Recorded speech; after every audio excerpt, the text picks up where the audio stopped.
Scène de film de mafieux, il se lève, il tourne la caméra, il ouvre le coffre-fort, il compte une bonne liasse de billets de vin, il me l'attend et il me dit « Fabien, ça reste entre nous ».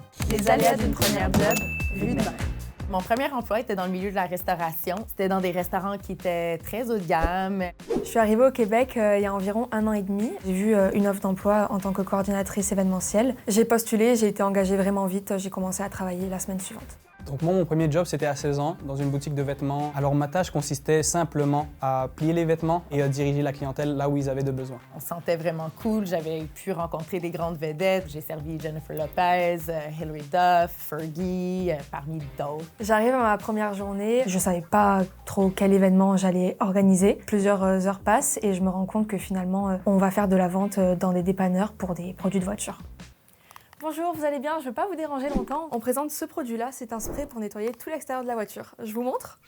Ça fait 2 mois environ que je suis là et j'ai toujours pas de paye. Au début, ils ont essayé de faire passer ça comme si c'était normal, puisque moi j'étais jeune et naïf. Bien sûr que j'y ai cru. Pourquoi je suis restée? Parce que derrière tout ça, il y avait une promesse d'ouvrir une filiale de marketing et d'être son propre directeur. Chose que je me doute n'est pas arrivée. Exactement. Une fois, il y avait un client qui avait commandé un fajitas au poulet. Le poulet dans le fajitas était cru. Ils m'ont dit que c'était à moi de le payer parce qu'il l'avait renvoyé.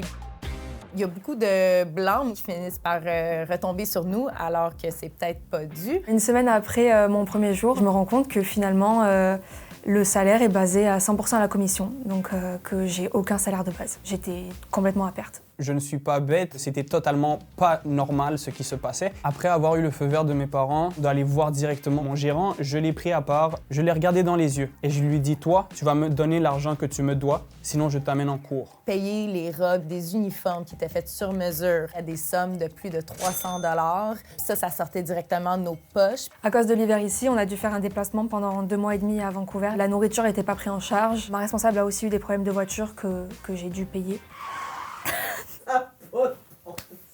Comme on voit dans les films d'Hollywood, il tourne la caméra de l'autre sens pour pas qu'on nous voie. Il ouvre son coffre-fort, moi je me dis mais qu'est-ce qui va sortir de là? Il commence à compter une bonne liasse de billets de vin. Il me l'attend, il me chuchote à l'oreille « Fabien, ça reste entre nous deux, tu ne dis à personne ».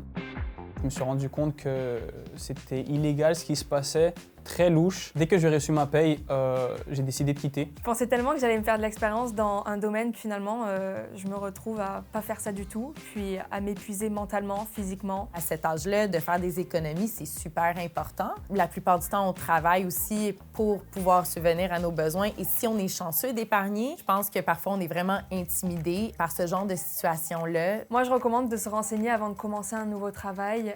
C'est vrai que la CNESST aide beaucoup à ce niveau-là. C'est super important d'aller s'informer et, par conséquent, justement, de se protéger.